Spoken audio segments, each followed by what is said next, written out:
বনে বিড়াল ঢুকে রাজত্ব করবে আর সিংহ কি চুপ করে থাকবে? তাই কি হয়? হ্যাঁ দর্শক, আমি বলছি গুগলের বার্ড এর কথা। ChatGPT এই মুহূর্তে গোটা বিশ্বে যে আলোড়ন সৃষ্টি করেছে তা দেখে অবশ্যই আমরা সবাই বিস্মিত হয়েছি। কিন্তু এই ChatGPT কে টেক্কা দিতে গুগল তাদের নতুন AI নিয়ে এসেছে গুগল বার্ড। এই গুগল বার্ড ChatGPT এর থেকেও যে কতটা ভয়ংকর সেটা না আসলে আমরা আসলে বুঝতে পারব না। তো ChatGPT থেকে আমরা কি?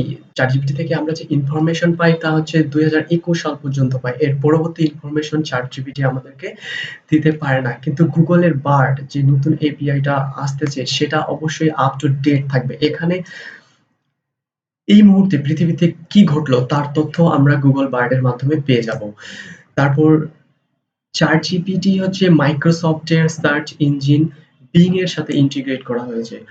অপরদিকে গুগলের বার্ড ইন্টিগ্রেট করা হবে গুগলের সার্চ ইঞ্জিনের সাথে। আপনারা বুঝতেই পারছেন যে তাহলে কার ক্ষমতা বেশি হবে? মাইক্রোসফট এর কাছে কত আর ইনফরমেশন আছে। কিন্তু গুগলের কাছে তো সব ইনফরমেশন তো গুগলের কাছেই আছে। তাহলে গুগলের বার্ড কি একটা অদ্ভুত টেকনোলজি হতে যাচ্ছে আমরা সবাই সেটা দেখবো কয়েকদিন পরেই।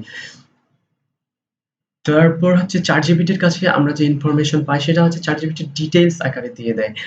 একুরেট ইনফরমেশন ChatGPT দিতে পারে না। কিন্তু গুগলের বার্ড এমন হবে আমরা যেটা চাই ঠিক যেই রকম জিনিসটা চাই সেই রকমটাই গুগলের বার্ড আমাদেরকে দিয়ে দিবে। তো গুগলের বার্ড আর কয়েকদিনের মধ্যেই লঞ্চ হবে। গুগলের বার্ড লঞ্চ হলে কিভাবে গুগল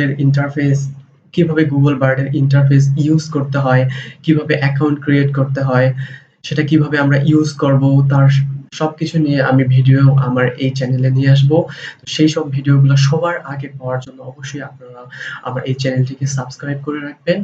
আজকে এই পর্যন্তই।